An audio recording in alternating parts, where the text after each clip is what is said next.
আমরা এখন আলোর প্রতিসরণ অধ্যায়ের ঢাকা বোর্ড 2019-এর একটি সৃজনশীল প্রশ্নের ঘ দাগ সমাধান করব। তো আমার উদ্দীপকে বলা আছে যে এক্স মাধ্যম থেকে আলোক রশ্মি, তার মানে এই মাধ্যম থেকে যে আলোক রশ্মি 65 ডিগ্রি কোণে আপতিত হলো। হ্যাঁ, তারপর প্রতিসরণ কোণের মান কত? 50 ডিগ্রি, মানে ওয়াই মাধ্যমে প্রতিসরিত হবে। এরপর ওয়াই মাধ্যম থেকে জেড মাধ্যমে দিকে রশ্মিটা যদি অগ্রসর হয় তাহলে কি ঘটবে, এরকম একটা কথা বলেছে। আবার ওরা বলে দিচ্ছে যে ওয়াই মাধ্যমের সাপেক্ষে জেড মাধ্যমের প্রতিসরণাঙ্ক 0.74। আচ্ছা, এরকম বলেছে, মানে ওয়াই থেকে জেড এর দিকে যদি একটা, মানে এই যে এই মাধ্যম জেড থেকে ওয়াই মাধ্যম থেকে জেড এর দিকে যদি একটা আলোক রশ্মি অগ্রসর হয় তাহলে কি ঘটবে। তো এটা সমাধান করার ক্ষেত্রে আমাদের প্রথমে দেখতে হবে ওয়াই আর জেড এই দুইটা মাধ্যমের ভিতরে কোনটা হালকা মাধ্যম, কোনটা ঘন মাধ্যম। তো আমার যেহেতু একটা ইনফরমেশন দেওয়া আছে যে ওয়াই মাধ্যমের সাপেক্ষে জেড মাধ্যমের প্রতিসরণাঙ্ক ওয়াই এন জেড সমান 0.74, এইটা আমার দেওয়া আছে। তার মানে ওয়াই, আমি এর পাশে সব রাফ লিখে দিয়েছি যে ওয়াই ইটা জেড বাই এন জেড যেটাই বলো না কেন তখন 0.74। তার মানে যেটা প্রথমে থাকবে, মানে ওয়াই এর সাপেক্ষে জেড এর মাধ্যমে প্রতিসরণাঙ্ক, সেটাই তো আমরা ওয়াই এন জেড দিয়ে লিখি। তো যার সাপেক্ষে সেটাকে আমরা সবসময় ওয়ান ধরে নিই, তার মানে এখানে ওয়াই এর সাপেক্ষে, এই জন্য এন ওয়াই এর মান হচ্ছে ওয়ান আর এন জেড এর মান হচ্ছে 0.7।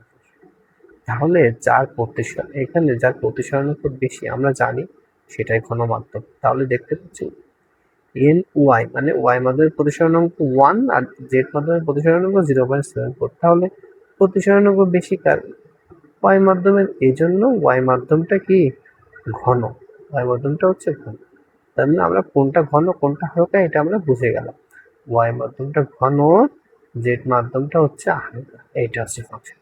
এখন যদি ঘন মাধ্যম থেকে হালকা মাধ্যম, মানে এই যে আপাতত হলো 50 ডিগ্রি, এই যদি ঘন মাধ্যম থেকে, মানে এক্স মাধ্যমের থেকে 65 ডিগ্রি কোণে আপতিত হলো, ওয়াই মাধ্যমে প্রতিসরিত হলো 50 ডিগ্রি কোণে।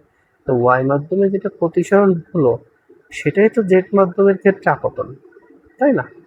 তো আমরা জানি যদি আমরা ঘন মাধ্যম থেকে একটা রশ্মি আপতিত হয় 50 ডিগ্রি কোণে, যদি আপতিত হয় তাহলে হালকা মাধ্যমে কি ঘটে? তিনটা ঘটনা ঘটে।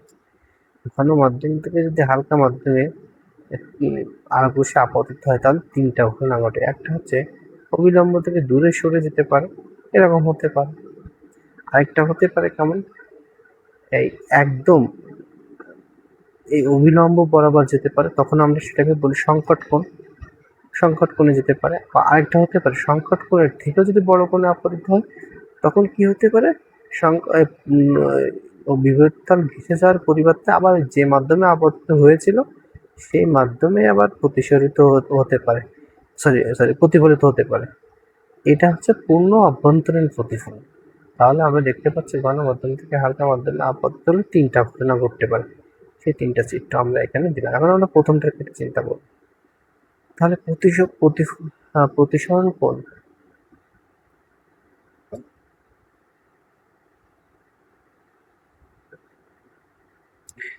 আচ্ছা, যদি প্রতিসরণ কোণ আর হয়, মানে জেড মাধ্যমের ক্ষেত্রে এরকম প্রতিসরণ কোণ যদি আর হয় তাহলে ওয়াই ও জেড মাধ্যমের ক্ষেত্রে আমরা বিবেচনা করতে পারি, আমরা যে কোনো দুইটা মাধ্যমের ক্ষেত্রে আমরা সূত্রই তো এটা ব্যবহার করি।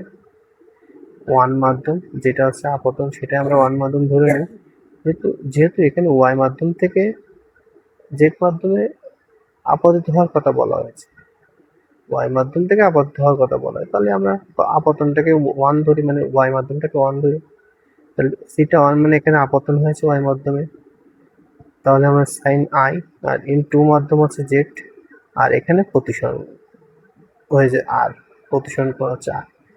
এটাকে আমরা এভাবে লিখতে পারি, কেন লিখবো, কারণ আমার ওয়াই এন জেড মানে এই ওয়াই এর সাপেক্ষে যেটার মধ্যে প্রতিসরণাঙ্ক দেওয়া আছে, এই জন্য এরকম একটা সূত্র চালানোর জন্য আমরা ভগ্নাংশ আকারে লিখে নিচ্ছি। একটু ডিটেলস আকারে করেছি আমি, যাতে তোমরা বুঝতে পারো।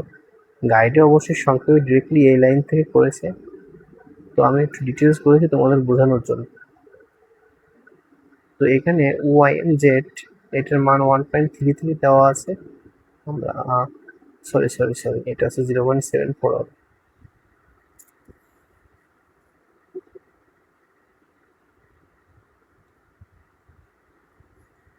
0.74, 0.74। তো এইখান থেকে সাইন আর জাস্ট ক্যালকুলেশন করে আমরা আর এর মান পেয়েছি, দেখেছি অসংজ্ঞায়িত। তার মানে অসংজ্ঞায়িত হয়েছে, তার মানে এক্ষেত্রে কোনো প্রতিসারিত রাশি পাওয়া যাবে না। তার মানে এই জেড মাধ্যমে কোনো প্রতিসারিত রাশি পাওয়া যাবে না, এখানে কোনো প্রতিসারিত রাশি পাওয়া যাবে। তার মানে 1 নম্বর ঘটনা আমার হচ্ছে না। এবার আমরা 2 নম্বর ঘটনা দেখবো, যে সংকট কোণ। আমরা ধরে নিলাম জেড মাধ্যমে প্রতিসরণ হচ্ছে না, তার মানে তাহলে এবার দেখি বিভেদটা ঘেঁষে যাচ্ছে কিনা। তাহলে আমরা এবার সংকট কোণের ক্ষেত্রে বিবেচনা করবো। সংকট কোণ যদি হয়, সংকট কোণ থিটা সি হলে আমরা জানি এই সূত্রে অ্যাপ্লাই করব। এই সূত্রে অ্যাপ্লাই করে আমি অ্যাজ ইউজুয়াল আগের মতো 1 নম্বর ঘন মাধ্যমে সবসময় সংকট কোণ তৈরি হয়, সেক্ষেত্রে আমরা সাইন থিটা সি দিয়েছি। সাইন থিটা টু আমরা যদি সংকট কোণের ক্ষেত্রে আমরা বিবেচনা করি, তাহলে তো অবশ্যই তোমার হচ্ছে বিভেদ কোণ ঘেঁষে যাবে। তার মানে 90 ডিগ্রি কোণ হবে। সংকট কোণ হলে আমরা জানি 90 ডিগ্রি হয়। তাহলে এখান থেকে আমরা ওই অ্যাজ ইউজুয়াল সূত্রে ফেলানোর জন্য ওয়াই এন জেড করানোর জন্য আমরা ভগ্নাংশ আকারে লিখেছি, তারপরে এটার মান বসিয়েছি। সাইন থিটা সির মানটা আমরা এখানে বের করে দেখবো। সাইন 90 ডিগ্রি মান 1 আমরা বসিয়েছি।